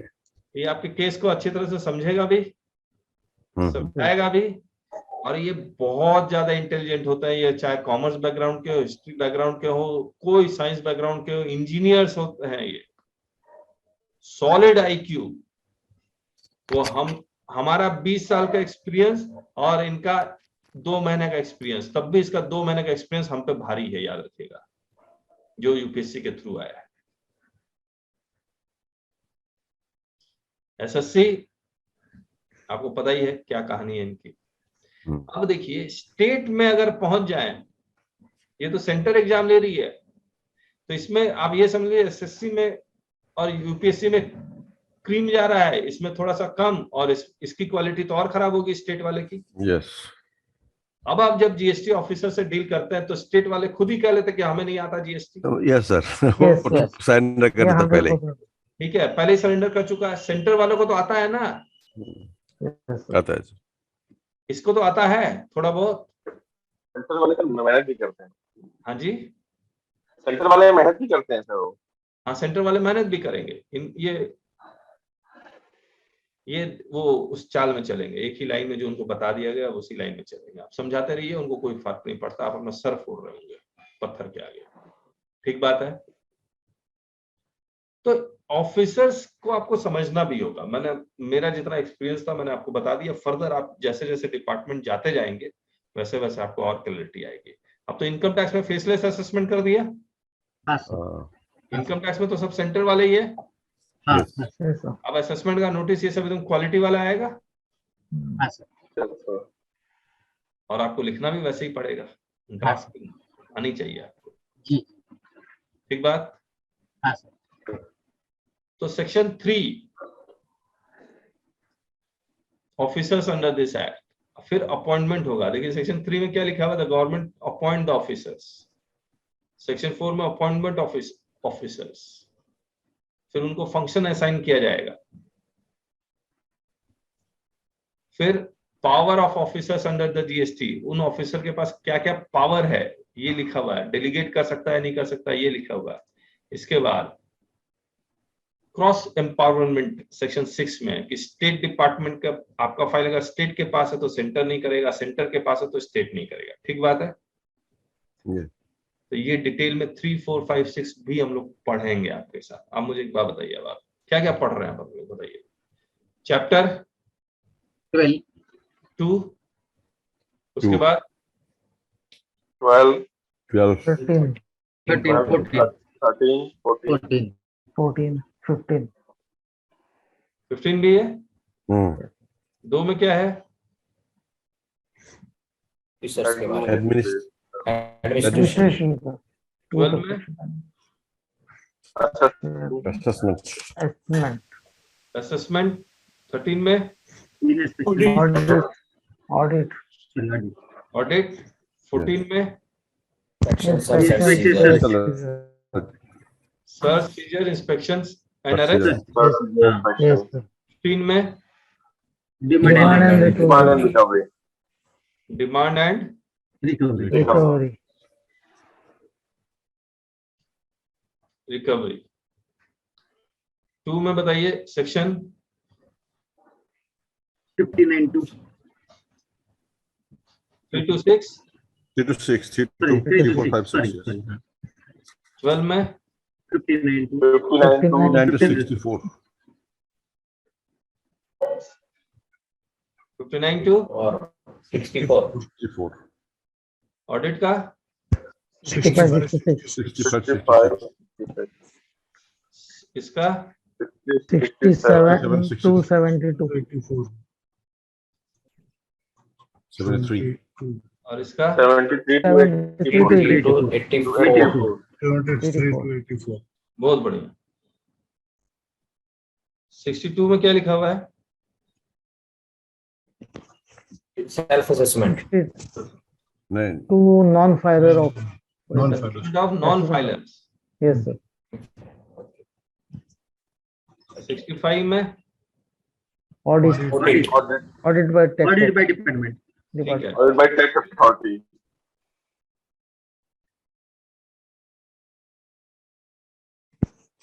68 में inspection goods and Inspection. movement. Inspection goods and movement. Inspection of goods during movement. Yes sir. yes, 61 में 61 scrutiny of return. Scrutiny of returns. Scrutiny of return. 67 subsection 2 में 67 to Search inspection Power, search and seizure, Search and seizure, seizure. बहुत बढ़िया। याद हो रहा है या नहीं हो रहा है?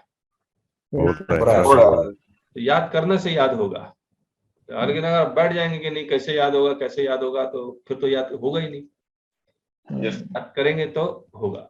अभी तो हम लोग यही गए हैं, फिर मैं आपका और स्टैंडर्ड बढ़ाऊंगा और कहूंगा कि ये भी याद कीजिए।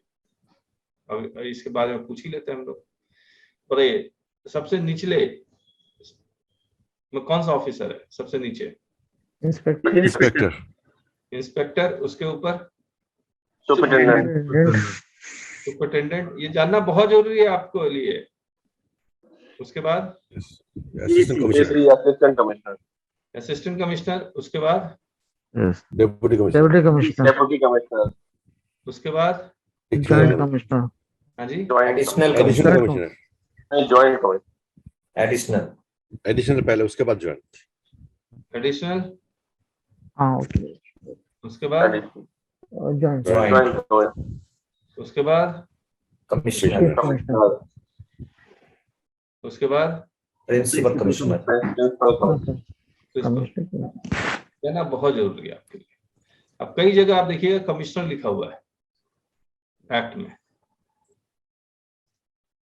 प्रॉपर ऑफिसर भी नहीं लिखा हुआ, कमिश्नर लिखा हुआ, देखें आप।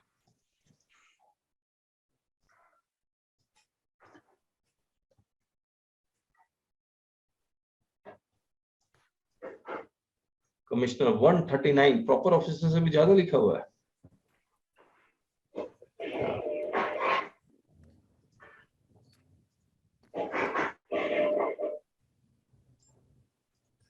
चलिए ये सारे पावर तो टाइम लिमिट ये सब बढ़ाने के लिए डाल दिए। चलिए कोई बात नहीं, इसको रह देते हैं, कमिश्नर को ढूंढ के कोई फायदा नहीं है।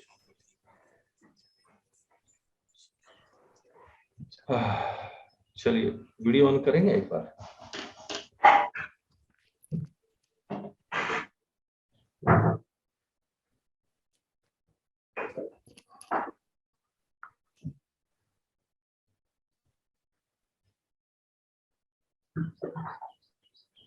Refer section 83 for commissioner.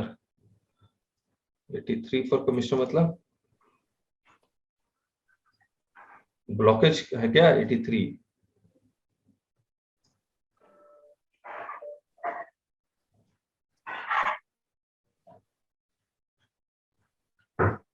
Provisional attachment to protect revenue in cases.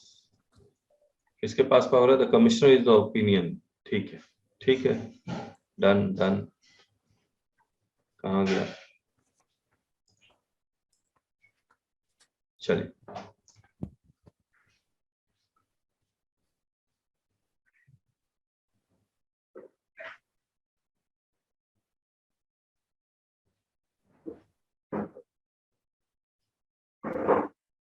Commissioner can not delegate. Vinay ji लिख रहे हैं commissioner can not delegate. Okay, ठीक। Can not delegate in section 83। कहां से आ रहा है ये इंफॉर्मेशन? विनय जी अनम्यूट कर लीजिए। सर हमारे केस में इनफैक्ट यही हुआ कि प्रोविजनल अटैचमेंट जॉइंट कमिश्नर ने कर दिया था। So we have filed Maharashtra का। महाराष्ट्र में। अच्छा, मतलब जो एडवोकेट है उन्होंने रिट फाइल की है कि सेक्शन 83 में डेलीगेशन के पावर्स नहीं है कमिश्नर को। अच्छा, so how can a joint commissioner provisionally attach the bank?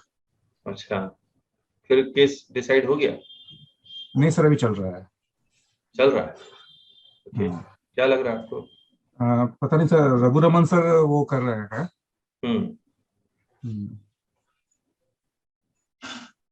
Okay, देखिए हमने आपको एक बात बताई थी, हमारी जो वेबसाइट है मास्टर लर्निंग, इसको जरूर रेफर कीजिए आप। तो वैसे हम लोग ये वाला जो पॉइंट आपने बताया विनय जी, इसको हम डिस्कस करेंगे सेक्शन 3, 4, 5, 6 में, और जजमेंट में जाते हैं हम लोग, और हाई कोर्ट सुप्रीम कोर्ट में। और यहाँ पर एक है ऑफिसर करके कहाँ लिखा हुआ, ये रहा, GST show cause notice jurisdiction of proper officer. इस पे हम लोग क्लिक करते हैं, और ये है एक डेलीगेशन का, ये रहा delegation of power Gujarat high court का, आ रहा नजर? यस। और इसमें गुजरात हाई कोर्ट ने कहा है इट कैन डेलीगेट। पढ़िएगा इसको।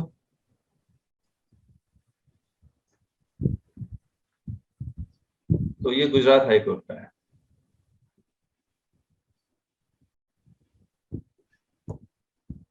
हम लोग इसको पढ़ेंगे पूरा, एक एक चीज विल डिस्कस। और ये डेलीगेशन आ कहां से रहा है? सेक्शन 167 से। और 167 में कहां से आ रहा है मैं आपको दिखलाता हूं, हम लोग पढ़ेंगे वैसे।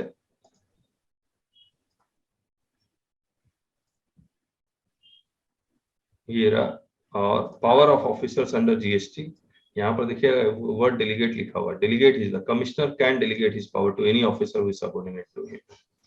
इसको हम लोग एनालिसिस करेंगे गुजरात हाई कोर्ट के जजमेंट के साथ।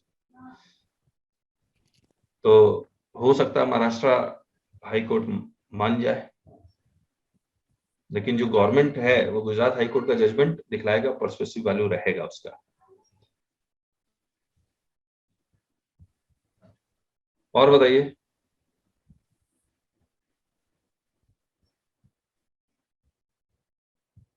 विनय जी कुछ कहना चाहेंगे और? नहीं सर, मैं एक बार गो थ्रू करता हूँ जजमेंट। हाँ हाँ ठीक ठीक। कोई नोटिस डिस्कस करना चाहेंगे आप लोग? जो आप लोग के पास आया हो? नहीं है मेरे पास। वैभव जी पूरी क्लास देखी आपने? पूरा सेशन देखा? सर पूरा तो नहीं देख पाया, थोड़ा देखा था मैंने। अच्छा पूरा देखिए ना, शुरू से कीजिए। सर जी जी जी हाँ नहीं तो फिर कोई फायदा नहीं होगा, ना रिकॉर्डिंग देख पाएंगे ना जी लाइव सर। हो पाएगा। टाइम और मनी दोनों वेस्टेज है। जी सर। सर एक क्वेरी था। हाँ sir section 73 only interest liability के लिए इन्वोक कर सकते हैं? 73 ओनली फॉर इंटरेस्ट। और पेनल्टी आप कह रहे नहीं कर सकते? पेनल्टी नहीं, मैं अगर टैक्स है ही नहीं मेरा डिटरमाइंड, सिर्फ इंटरेस्ट की लायबिलिटी है, तो क्या सेक्शन 73 में इन्वोक हो सकता है? क्योंकि एक ऑडिट में हम लोगों को SCN जो मिला, उन्होंने स्पेसिफिकली ऐसा लिखा कि भाई आपने ये टैक्स रिवर्स किया है, why it should not be appropriated. फिर उन्होंने इंटरेस्ट की लायबिलिटी डिटरमाइन किया है। मुझे याद नहीं है, कहीं एक केस में पढ़ रहा था जहां पर वो कह रहा था कि सिर्फ इंटरेस्ट के लिए 73 में नहीं जाया जा सकता। तो अगर सिर्फ इंटरेस्ट के लिए नहीं जा सकता तो इंटरेस्ट की रिकवरी के लिए वो डायरेक्ट 78 79 कर देंगे? तो मुझे देखना होगा, नॉट श्योर। मुझे लगता है कि ऑफिसर के पास पावर भले 73 में ना हो तो 78 में होगा या 79 में होगा। और इंटरेस्ट की लायबिलिटी टैक्स ड्यू होने पे ही आती है, अगर टैक्स ही नहीं है तो इंटरेस्ट कहां से आ रहा है? बेसिकली जैसे सर 3B लेट फाइलिंग करते हैं जिसका इंटरेस्ट पे नहीं किया है। ओके ओके, उसका इंटरेस्ट है। हाँ जनरली वही है। मतलब अभी जो SCN जो आए हैं, मतलब उसमें यही लिखा है कि why it should not be appropriated.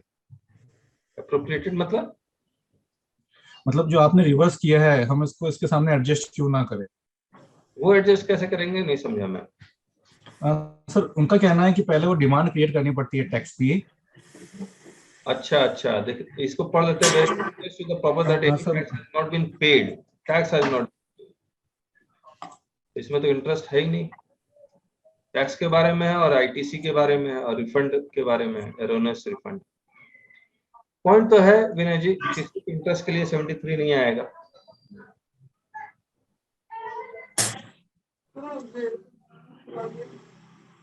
और कुछ करेंगे डिस्कस, और जब हम लोग जजमेंट भी पढ़ना शुरू करेंगे। प्लीज आप लोग बोलेंगे नहीं, पूछेंगे नहीं तो कैसे होगा? मैंने कल भी बताया था आपको, पढ़ के आना, पढ़ के।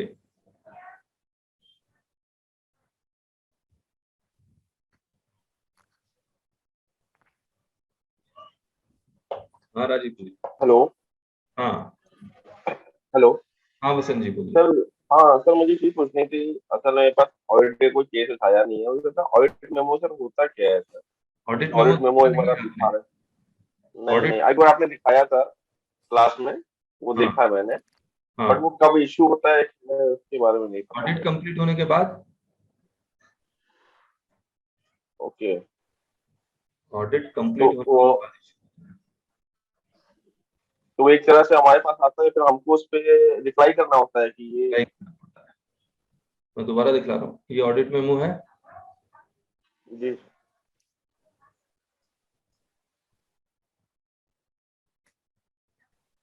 ये देखो, during the course of audit it has been notice कि आपने एक्सेस ITC अवेल किया है, GST या 2A से ज्यादा अवेल कर लिया है। ठीक है जी सर। फिर वो कहता है कि therefore you are liable to deposit or reverse the above excess under section 74। फिर ये लिखता है non payment of interest amounting to this late fees. याद है हमने डिस्कस किया था ये। ये हाँ सर, ये हाँ सर, ये ऑडिट मेमो सर, ऑब्जर्वेशन वहाँ पे लिखते हैं, उसमें हाँ, हमको वही करना होता है बेसिकली एन ऑब्जर्वेशन। फिर हमने इसका रिप्लाई बनाया, और रिप्लाई में हमने बताया था कभी भी एडमिट मत कीजिए।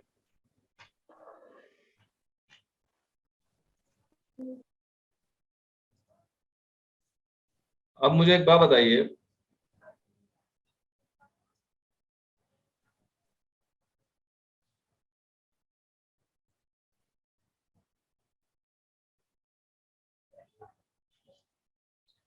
हमने कई सारे रिप्लाई डिस्कस किए, मुझे लगता है कि मैक्सिमम रिप्लाई आप भूल भी चुके होंगे।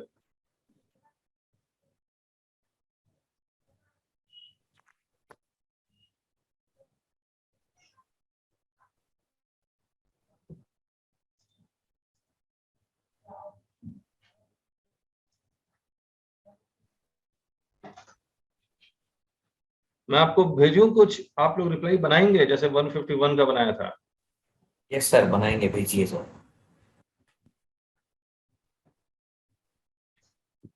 रुकिए एक मिनट, मैं एकदम सिंपल भेजता हूँ, ठीक है? Sir please share English version of the case sir. All are English version. Last time you sent Hindi version. Actually, I am not understanding anything, sir. I received Hindi version, therefore I sent Hindi version.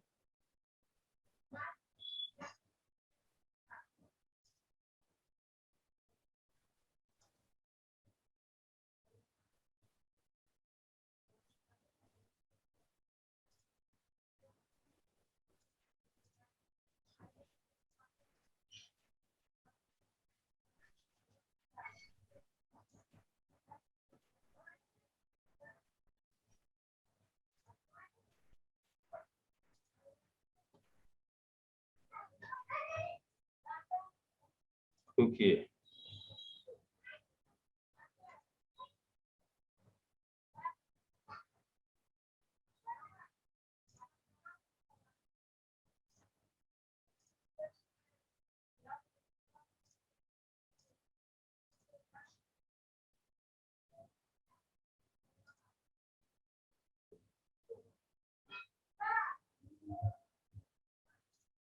मैं chat box में दे रहा हूं आपको।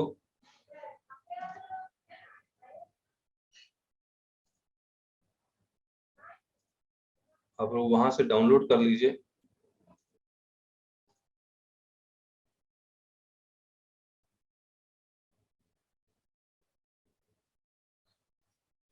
मिल गया?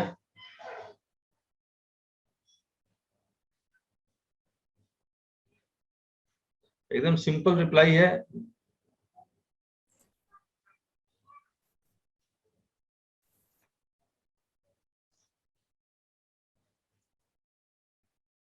वो पढ़ देता हूं आपके साथ।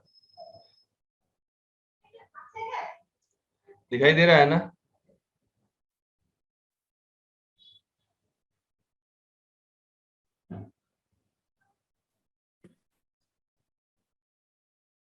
अरे कहाँ गए?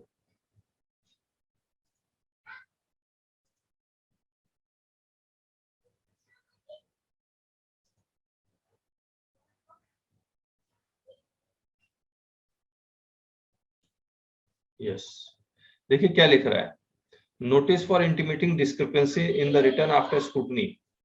This is to inform that during scrutiny of the return for the tax period referred to above, the following discrepancies have been noticed.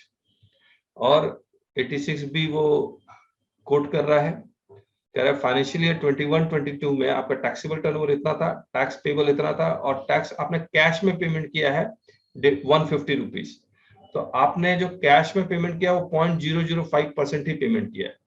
You are hereby directed to explain the reasons for the aforesaid discrepancy by within 15 days from the receipt of this notice. Also, you are directed to produce following accounts or records for verification on any working day time within the given date. और ये सब चीजें मांग रहा। If no explanation is received, तो ये SMT 10 का है, तो वो आपका 65 में ऑडिट सेक्शन 67 में जा सकता है और 73-74 भी कर सकता है। आपको समझ में आ रहा है ना क्या क्या कॉन्सिक्वेंसेस है? कौन सा रिटर्न कर रहा है? 3B का स्क्रूटनी कर रहा है। इसका रिप्लाई बना लेंगे आप? Yes sir.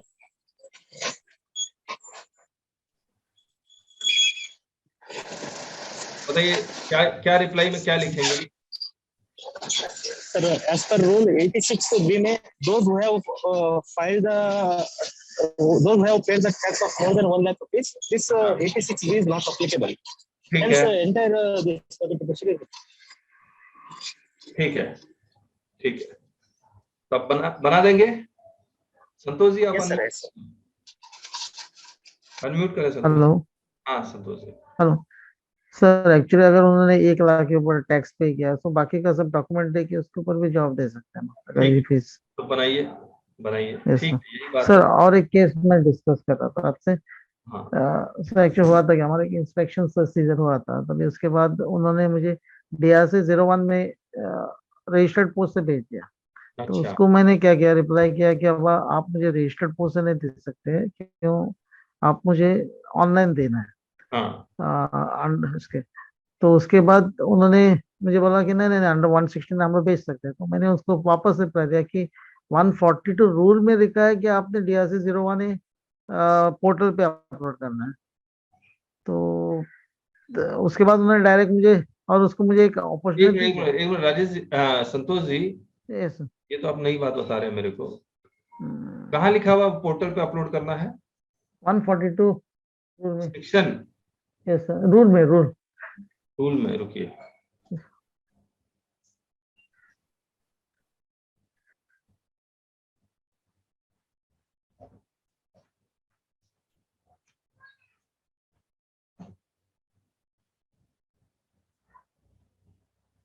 इसमें कहाँ लिखा हुआ देखिए तो।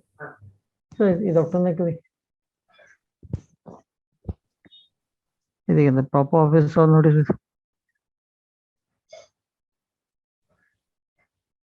Summary thereof electronically।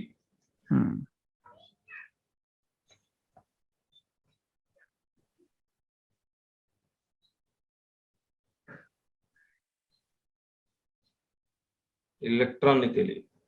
Yes sir.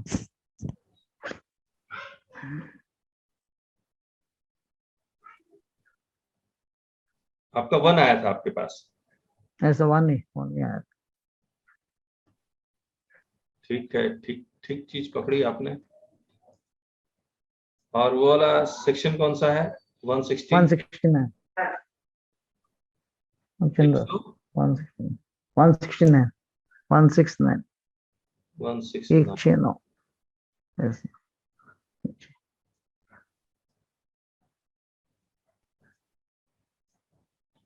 any decision,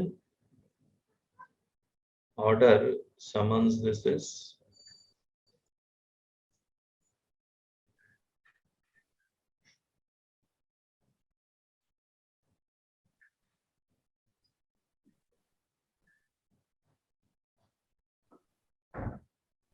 अच्छा। चलिए, मतलब एक्ट ये कह रहा है कि आप रजिस्टर्ड पोस्ट से भी भेज सकते हैं, रूल कह रहा है कि इलेक्ट्रॉनिकली देना है।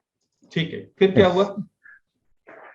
फिर मैंने उनको रिप्लाई दिया। फिर उसके बाद मैंने रिप्लाई दिया कि मुझे एक अपॉर्चुनिटी दी जाए बिफोर, और मेरा केस में प्रेजेंट करने के लिए। तो उन्होंने बाद में DRC 1 में उन्होंने ऑर्डर भेज दिया कि विद डिमांड। अच्छा। और अभी उसमें क्या हुआ कि उन्होंने DRC 01 में जो उन्होंने इसमें DRC 01 में जो इंटरेस्ट भी कुछ नहीं डाला, वो सब कुछ डाल दिया DRC 01 में। अच्छा। तो अभी मेरा चैनल है कि अभी आप उससे ज्यादा नहीं जा सकते ना, जिसके DRC 01A में जितने भी आपने जो फिगर दिया है उसके ऊपर, तो उसके ऊपर तो नहीं जा सकते। तो उसको भी मैंने चैलेंज किया और उसका रिलेवेंट केस लॉज भी उसको अटैच कर दिया। हाँ। और अभी मैं अपील में गया हूँ उसके। अच्छा, ओके ओके। तो अपील में आपने वो बताया कि वैसे इलेक्ट्रॉनिकली आना था, रजिस्टर्ड पोस्ट में आया है, उसको नहीं चैलेंज अभी तक हियरिंग के लिए नहीं आया। जस्ट एक अभी DRC show cause notice drop कीजिए, प्रॉपर कम्युनिकेशन नहीं है। अच्छा, फॉर द सर मुझे पूछना था, वापस वो शो कॉज नोटिस भेज सकते हैं? सेम इश्यू पे, हेलो, सेम इश्यू पे वापस भी भेज देंगे, क्या दिक्कत है उनको? क्यों नहीं, इसमें इसके ऊपर नहीं, प्रॉपर अगर कमिश्नर वापस शो कॉज नोटिस भेज सकता है इस केस में। नहीं देखिए, सब जीएसटी में बहुत खतरनाक सेक्शन है, वो है रिविजनल अथॉरिटी का। मैं आपको दिखलाता हूँ। Yes sir. तो आप अगर ये सोचेंगे कि बच गया तो कभी नहीं बचेंगे आप। नहीं,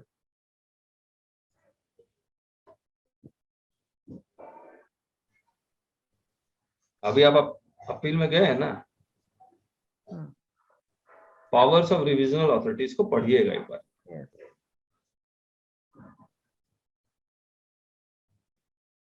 वो किसी भी ऑर्डर को, डिसीजन को कमिश्नर अपने हक में, रेवेन्यू के हक में रिवर्स कर सकता है।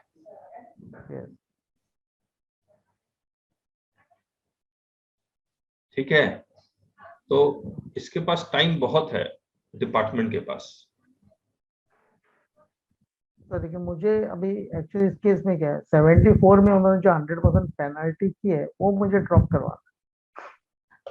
तो क्वेश्चन ऑफ फैक्ट का केस है या लॉ का केस है? क्वेश्चन ऑफ लॉ है तो ड्रॉप हो जाएगा।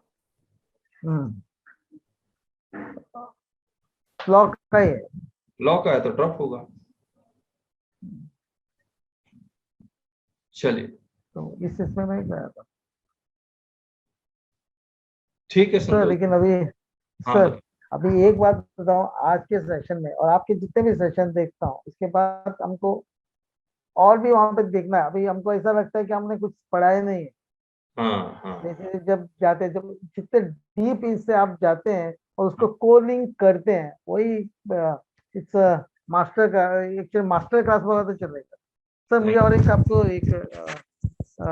एक सजेशन, अगर आपका एक ऑफर देना था। क्या आप देखिए, हमारा अभी all go tax practitioner association जो है, वहाँ पे हम लोग ये कर रहे हैं, क्या एजीएम कर रहे हैं, तो वहाँ पे अगर आप लेक्चर देने के लिए एक फॉर 2-3 आवर्स आप आ सकते हैं। कहाँ? गोवा में? गोवा में। कब आना है बताइए? तो 13 अगस्त। 13 अगस्त? Yes sir. जुलाई अगस्त, हाँ आ सकते हैं। Okay, it will all be my pleasure. मुझे बहुत अच्छा लगेगा। इसी पे बोले हैंडलिंग जीएसटी नोटिसेस पे। Yes sir. ये तो हॉट टॉपिक रहेगा। यस सर, यही टॉपिक पे मजा आएगा। मुझे भी मजा इसी में आता है। Yes sir. तो मैं आपसे बाद में बात करता हूँ sir. Yes sir, okay sir. Yes sir. सुखान जी, लेक्चर्स को वीडियो हम लोग को भेज दीजिएगा sir, Santosh ji. Yes sir, of course. ये फिर ये वीडियो मैं YouTube पे अपलोड कर दूंगा। Okay sir. इसको पब्लिक कर दूंगा। इस वीडियो को मैं पब्लिक करूंगा, ठीक है? और उसके बाद जो वीडियोस हैं मैं गूगल ड्राइव में भेजता जाऊंगा। ठीक है, चलिए, थैंक यू। नायक जी कुछ कहना चाह रहे हैं तो बताइए, फिर हम लोग कंक्लूड करेंगे। अनम्यूट कर लीजिए नायक जी। सर नमस्ते। नमस्ते सर, एक्चुअली मेरा थोड़ा प्रॉब्लम हुआ है लैपटॉप में। मैं आपको मैसेज किया था सर, मैं वो वीडियो करेंगे वो तो मैं कर दूंगा। मैं खाली दो वीडियो देखा हूँ सर, बाकी बिल्कुल देख नहीं पा रहा हूँ। मैं पूरा क्लास भी, एक शादी था, मैं कुछ क्लास भी अटेंड नहीं किया था, आज स्टार्ट किया हूँ सर। नेक्स्ट स्टार्ट, ये सेकंड क्लास है सर, थोड़ा देख लीजिएगा।